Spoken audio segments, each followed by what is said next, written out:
Wagwan and what's up? It's Josh, welcome back. Today we're reacting to another Walking Dead episode, Season 11, Episode 7, Promises Broken.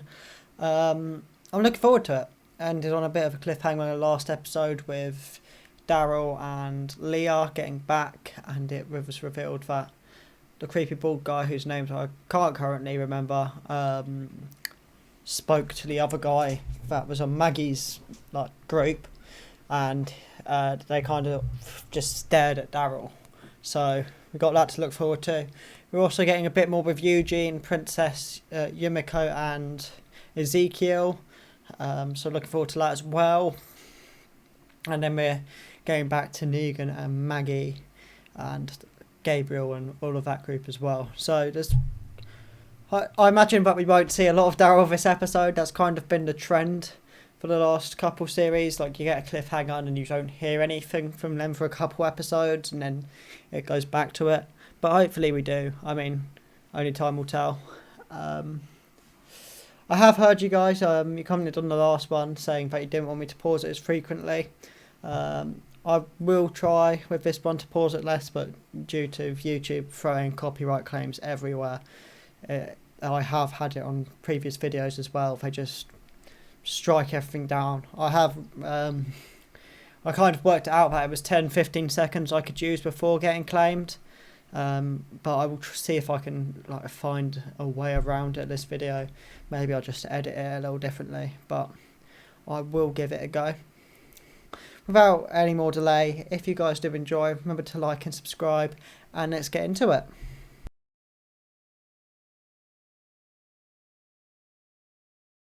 I tell you what, you make me a promise in front of the goddamn priest, and I will stick around.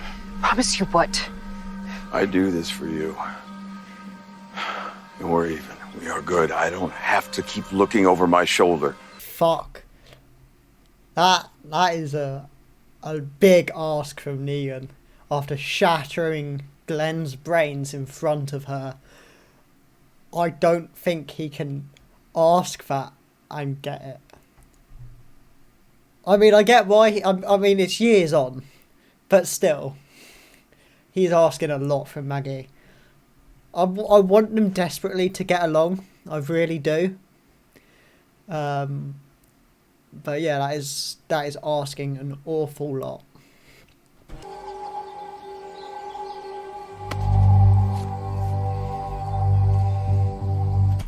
Well, I didn't see that coming.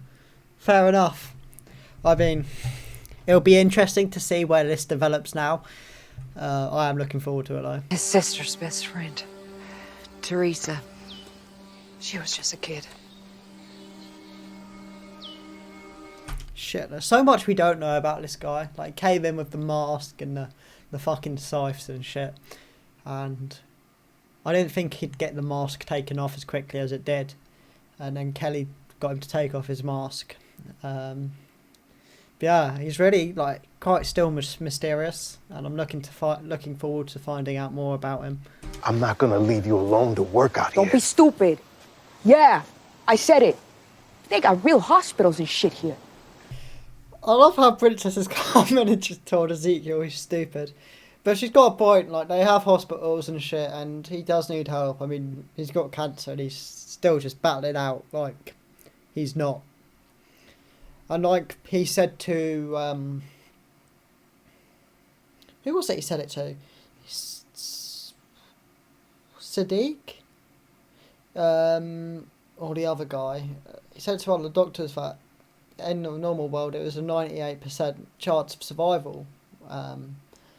But where they have no meds for it in the situation they're in, he knows he's going to die. But now that they've got a chance of a real hospital and shit, he might actually survive. I didn't really ever see Ezekiel dying by illness. I always thought he'd go down fighting. Is he your supervisor? No. Then I'd like to speak to her right away. Please. I'm loving Yumiko, man. She just takes charge of everything. She did it with the recruiter. She's doing it with this. She's really using that law degree to some good. Of using people's words against them, and I think she's a cool character. I don't think she'll leave the Commonwealth. I think Eugene, Princess, and Ezekiel will leave, but I think she'll stay. After a conversation with Magna about her needing to find somewhere else and them splitting up, I don't see her going back to Alexandria. I think she'll stick around here. After all, like, her brother's here, and you know, she's got back basically her pre-Walker job, so I don't think she'll leave. And every last one of these murderers. All of them. But the one, he's mine. A bit of vengeance there, which is fair. Like, I'd probably be in the same sort of situation if I found out someone killed in my family. I'd be like, it's rider time. Like, shit. I feel like this could cause some friction between him and Daryl, though, because they've both said all of them are going to die. Daryl's not going to let him kill Leah. Daryl clearly feels stuff for her. He's sticking around for her. He said that. So, like, I don't think that's going to happen. Kept my mask for practical and sentimental reasons. This is not fun. Well, not with that attitude. Oh, Let's get it out. I love it. I love Negan so much. He's just the funniest character in the show. Just shit like this, where he's like, I kept my mask for sentimental reasons. He's just great. I love how Maggie doesn't tolerate his shit. It just makes it so much funnier. Boy over there, go and find my goddamn enemies!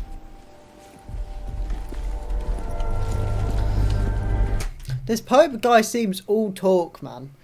Like, just shouts at everyone and orders them around. I ain't seen him do shit yet. Obviously, he just threw that guy in the fire, but I ain't nothing.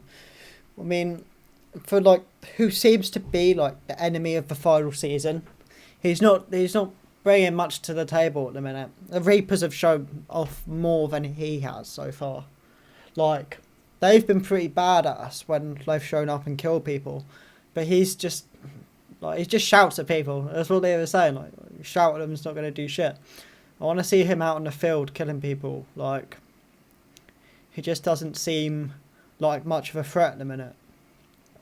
Like, if you're looking, like, when Alpha came in, she stuck 8 heads on a spike. When Negan came in, he smashed 2 people's skulls in front of them. This guy hasn't done any of that. He made me strong. Doubt you ever needed anyone to make you strong.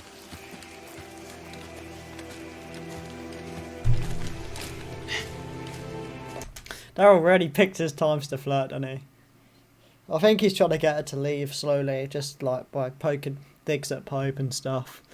But I think he's right, like, he hasn't, like I said, he hasn't done an awful lot. And he just seems very Hitler-y, like, I'm going to shout at you and do fuck all. Take this back, work on it, fix it for you. And we'll try it again. You did good, Maggie. It's so weird seeing her with, like, Pokerface. When Alpha came in, she already had it on, and, like, every one of the sort of the Whisperers all seemed normal with it. It was when Gamma took hers off, I was like, this doesn't feel right. But when people like Negan and Maggie put it on, it's like, oh, this doesn't feel right. But she looks, it actually kind of suits her, which is weird to say because it's someone else's face. Treasure our conversation and the guidance you have given me. Is there anything I should know? It seems weird that they'd send Gabriel out on his own. I mean, although he's become a bit of a savage and he claims he's a man of God, but he's killed more people now than I know what to do with. He's not really a soldier.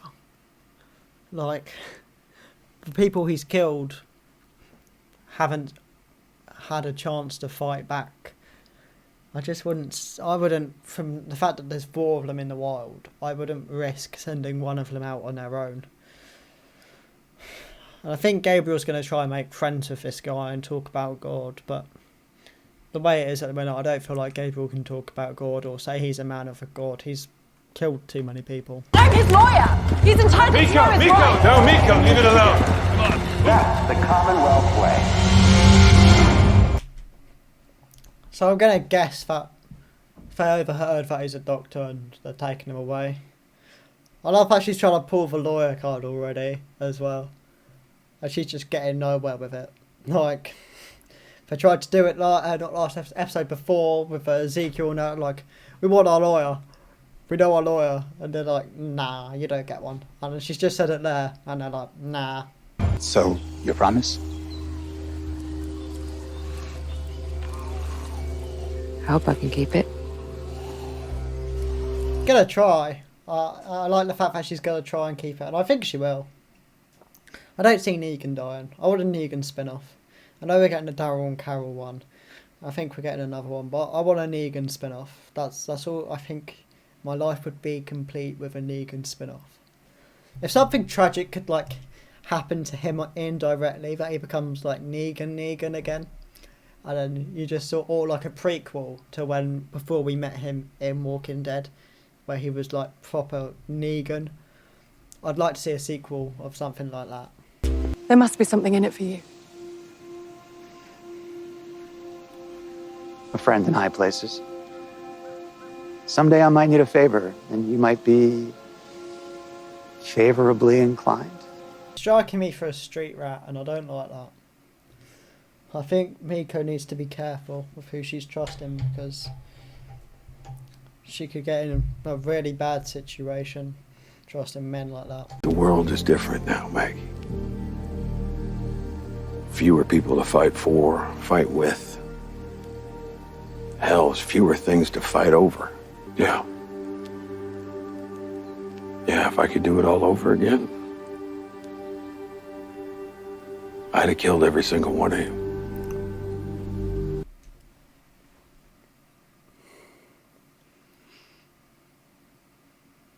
Fuck. Okay. Not what I was expecting him to say. But I guess that works. Shit. Oh. That's seriously not what I was expecting at all. When she's like, I expect you to, you do things differently. And he's like, yeah. If I do it again, I'd kill you all. That's not what I was expecting. I was expecting to say let him join or something, but... Fuck. Oh, I don't know if that's going to sit well with her at all. We had a good day, you and I. And the only way this works, Maggie, is if we're honest. I think he's just fucked it. I think she's going to kill him now.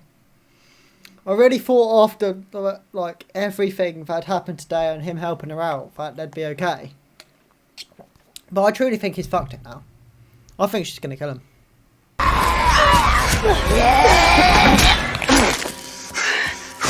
Damn, Eugene's become a bit of a beast with it now. Like, considering like when we first met him, he was a bit of a pussy. He's become a beast. He just fucking took out those walkers like it was nothing. You stupid bitch! Look what you just did to my girlfriend! Oh! Fucking hell! You just fucking jawed him. Fair. He deserved that though. He did deserve that. What the hell are you thinking? Don't you know who that is? I hate that whole fucking... Oh, don't you know who that is? Fuck off. No one cares who you are, fam. Dickhead, that's who you are. Piss off. If I were to disclose those coordinates, what guarantee could you provide for my community's safety? Look around. Think how we've treated you. Wait. If I were him, I'd give him the location at Hilltop. Because they can ride there, realise it's fucking destroyed. He's held up his end of the bargain, and then there's no risks for the Alexandrians. He gets to go free, and everyone's happy.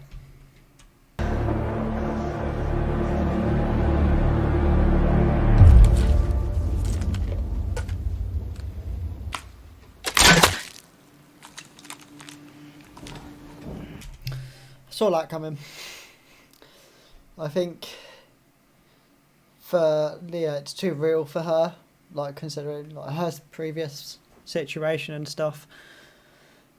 Whereas Daryl, I mean, not that Daryl doesn't care, but I think Daryl knows what has to be done and when it has to be done. Also makes more sense for Daryl to shoot because he can reuse his ammo. Using the shotgun shell is just a waste.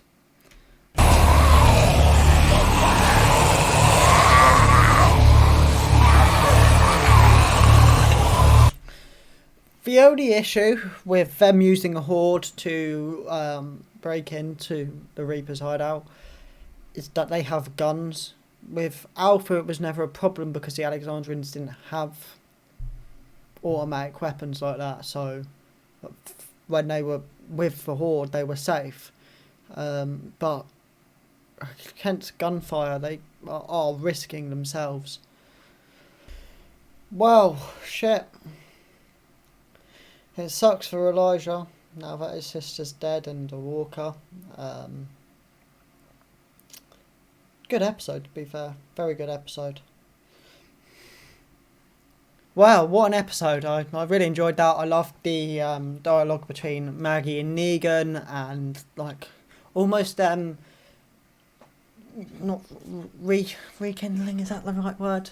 Like they're talking about the past and coming together and getting over it together, like trying to build on what's happened to make them sort of work together and sort of move on as like a team.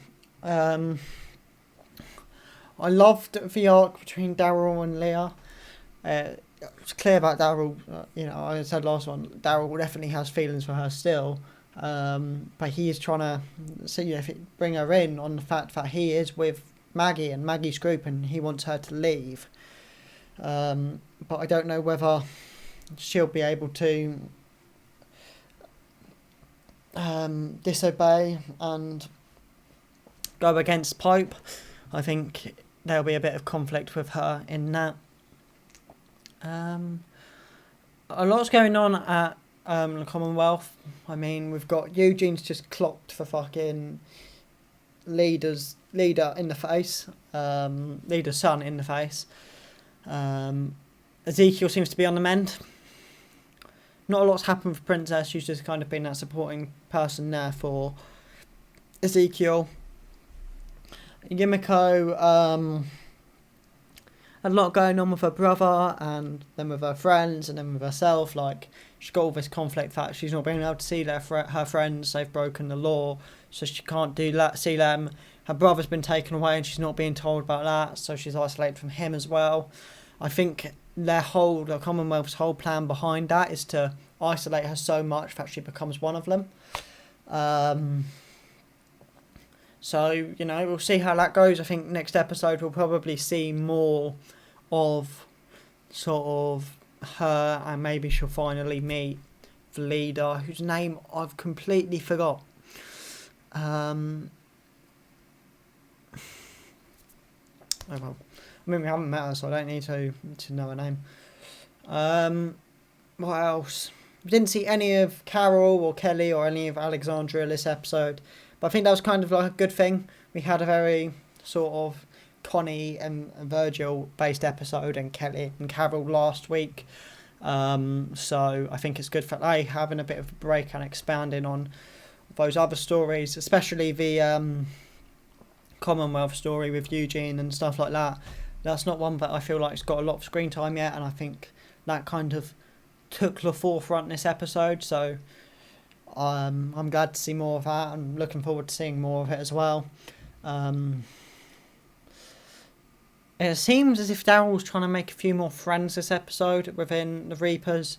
We offered the other guy a cigarette, and he's kind of keeping his mouth quiet around everyone else. So seeing him try and build those relations, maybe to even like overthrow Pope or get more.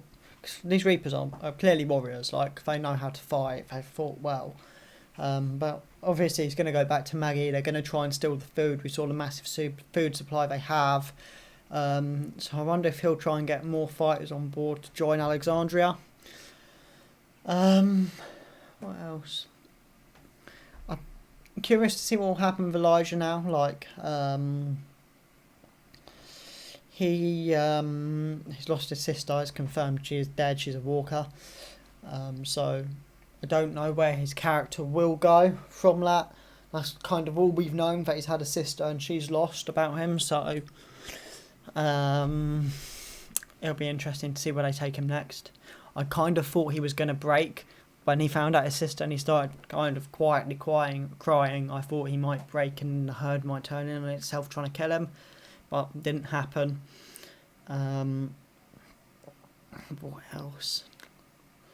Other than that, that's pretty much all that's happened. Like, they're the big things anyway. A few other points I want to point out. The guy who keeps trying to help all the Alexandrians at the Commonwealth, who keeps helping Stephanie and Eugene and all of those. He's definitely a snake. He's going to fuck him over somehow. When Yumiko comes into power, he's going to ask for a lot. I think he's going to try and overthrow the other lady. But I guess we'll have to see. As well as Steph. I mean, we can definitely see this connection between Steph and Eugene. And I think she's definitely... I don't know if she's a snake or not as well, but I'm feeling like this whole narrative behind these Commonwealth people might be something hidden under the cracks of that. It just all seems a bit too good to be true. If you guys did enjoy, remember to like and subscribe. Looking forward to next week's episode, and I'll see you in the next one.